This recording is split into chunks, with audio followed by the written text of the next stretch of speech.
Roberto Aprato nació en Montevideo en el año 1950. Es profesor de literatura en secundaria y de teoría literaria en el Instituto de Profesores Artigas. Aprato ha publicado varios libros de poesía, entre los que se destacan Bien mirada en 1978, Cambio de palabras en 1983, Velocidad controlada en 1986, Mirada circunstancial a un cielo sin nubes, 1991, y Arenas movedizas en 1995. También publicó las novelas Íntima y Bárbara, así como una antología crítica de la poesía uruguaya. Yo creo que fue una cosa medio como natural y por superposición, ¿no? Porque primero empecé a escribir poesía a esa edad, a los 15 años, y no paré nunca de escribir desde ahí, en realidad, ¿no? Es decir, escribí poesía, después algunos años cuento, después seguí con la poesía, en el medio me metí con la narrativa, pero digo, fueron cosas como que se fueron mezclando, ¿no?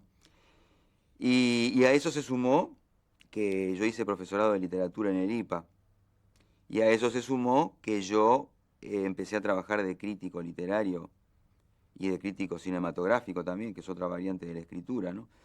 Entonces tenía literatura por todos lados. A veces yo puedo sentir que hay una parte de la novela que se separa completamente de todo lo que viene después, que no tiene nada que ver con la historia, pero que se justifica porque es una manera particular de agruparse que tienen las palabras, ¿no? Así hay descripciones de cosas que por suerte yo he logrado hacer de acuerdo con el método que yo quería siempre, que yo quise siempre. Es decir, si yo voy a escribir un poema, el poema viene, a mí me viene como armado en la cabeza, por lo menos en los primeros 2 versos, por una unión de palabras que sugiere un contenido emocional. Ese contenido emocional lo voy peleando verso a verso, pero trato de no renunciar a eso, ¿no? Es decir, es lo que yo he tratado de comunicar en las clases de los talleres de escritura, que he tratado sobre todo de pasar mi experiencia para ahí, ¿no? Para lo que yo enseño a escribir, ¿no? Y he aprendido a su vez de lo que sale de ahí. Que lo peor que puede pasar es que uno se arrepienta de lo primero que se le ocurre cuando empieza a escribir. Por lo menos en lo que a mí respecta es lo peor. Es decir, que uno se lance con una imagen, con un retrato, con un grupo de palabras, con lo que sea, y que después, por miedo a que eso no se entienda, lo doble para otro lado y empiece a escribir de una manera medio más clara, más comunicable, más estándar, como para llegar al lector, pero que traicione lo que se le ocurrió al principio. Si hay algún método de escritura, yo creo que el único método es el de ceñirse a aquello de lo cual uno sale. Y ceñirse a lo cual uno sale supone un método formal, ¿no? Un método formal de confiar en las palabras, de confiar en los sonidos, en las uniones, en las conexiones entre cosas. Y yo me he dado cuenta de que no tiene mucha diferencia hacer eso en narrativa que con poesía. Hay problemas diferentes nada más, pero mi actitud es la misma. Me cuesta más hacerlo narrativa, sin duda, porque tengo muchísimos más años de trabajar en poesía, pero es una cuestión de práctica nada más. Es así, el método es bajar la cabeza y confiar en eso como un impulso, ¿no? Y nada más. Ni siquiera sé a dónde voy a llegar. Es el verbo ser. Es el lugar del verbo ser. Es la era del verbo ser. Es lo que está en el verbo ser, o sea, lo que no se veía, un éxtasis, una noche del ser, una respiración del ser. Inexpresable, inesperado, inestable, inextinguible, inescindible. Casi no se nota. Como el verbo ser está en su mismo ser, en lo que el ser dice que es, un verbo donde no se actúa. Es la senda de ser lo que se es, sin ir a ninguna parte más que esa en la que el ser es, no otra, la de la era del ser. Un verbo que espera, un verbo que en silencio espera, un verbo que en silencio espera susurrando alguna cosa de lo que es, el rebote o la curva misteriosa e inescrutable, la sombra que se proyecta en un brevísimo accidente como la voz, el tiempo que se demora en cerrar los ojos, la despedida en el atardecer, un lunar en ese punto, una mano que pasa por la superficie de una servilleta de papel cuando el mozo acaba de irse. En eso se levanta el ser ensimismado, encrespado, enfervorizado, delicado el modo de decir, delicado, así es el ser.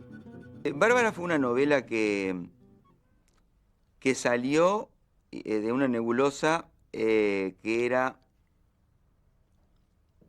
una especie de pugna que yo veía dentro que sigo viendo, por supuesto, dentro del ambiente cultural y fundamentalmente del ambiente literario nacional, entre tendencias muy marcadas y diferentes, ¿no? Y dos tendencias que se han atacado mutuamente durante muchos años, que no han resuelto absolutamente ningún problema, pero que ha redundado en una falta de conciencia general acerca de qué es escribir y qué es la literatura o qué valor tiene, etcétera, etcétera. Entonces yo veía que había una especie de violencia básica en el planteo, que probablemente también estuviera en mí, no es que yo fuera solamente un observador desinteresado, ¿no? Yo estaba metido ahí adentro de hacía mucho tiempo cuando escribí Bárbara.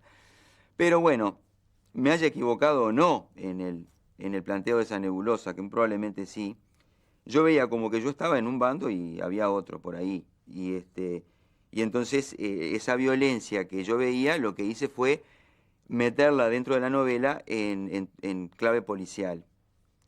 En esa clave policial, bueno, había un asesino contratado para matar críticos literarios y profesores y gente de un bando, inculpando a los del otro bando. Entonces, bueno, me pareció que podía ser. Eso fue una historia posterior a la nebulosa. Y al mismo tiempo había una historia, una segunda historia, que es la de la Bárbara del título, que es una cantante que después termina escribiendo poesía y que cuando escribe poesía casi imperceptiblemente se mete dentro del bando de los inculpados, de los que están en los que se supone que van matando a los críticos y profesores. Lo que uno comunica cuando escribe poesía, hablando específicamente de poesía, ¿no? Es esa percepción que uno puede tener, que cualquiera puede tener, del mundo como atravesado por el lenguaje. Es decir, yo percibo cosas, como cualquiera puede percibir cosas, pero las percibo con un lenguaje agregado. Es decir, el mundo no es, la realidad que el poeta tiene delante, no es un mundo puro ni es un mundo despojado de nada, es un mundo que ya viene hablado, que ya viene con sonido y ya viene con un lenguaje agregado. Lo que uno hace cuando escribe poesía es meterse con su propio lenguaje en ese lenguaje que tienen las cosas. Lo que yo trato de dar es, hasta cierto punto y hasta donde yo pueda, supongo yo, ¿no? La intensidad del lenguaje que yo le meto a ese mundo, que puede ser un mundo real, o puede ser un mundo fantasía, o puede ser un mundo completamente autobiográfico. Es decir, yo he escrito muchos poemas que están muy pegados a mi historia y muchos poemas que no tienen nada que ver con mi historia y muchos poemas que son teóricos y de cualquier tipo, no me interesa.